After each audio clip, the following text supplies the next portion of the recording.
Indigenous peoples of Russia. Thank you. I'm speaking on behalf of International Committee of Indigenous Peoples of Russia. We express our deep concern about the reprisals suffered by indigenous representatives participating in various UN mechanisms. Acts of intimidation, threats, killing of indigenous leaders, attempts to silence in the form of listing indigenous organizations as extremists and terrorists. This is totally terrible of what the indigenous representatives are going through.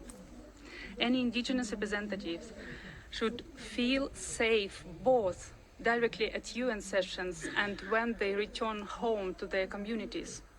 The enhanced participation of indigenous peoples in the work of the Human Rights Council may increase the risk of acts and of intimidation and reprisals against them.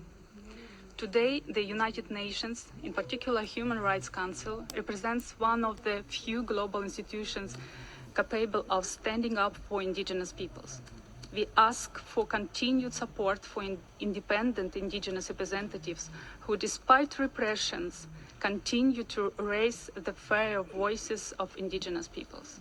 We ask you to listen and strongly recommend developing the special code of conduct in the human rights sessions and events, and to expand the work of the code for indigenous participants coming back home and up to their regions. We strongly recommend to Human Rights Council to review each case of reprisals and make it open for the whole global society to prevent such cases in the future and stop them in present. We call upon to act and to use this platform as a shield for indigenous peoples everywhere and a space where indigenous rights are not just debated, but defended. Thank you.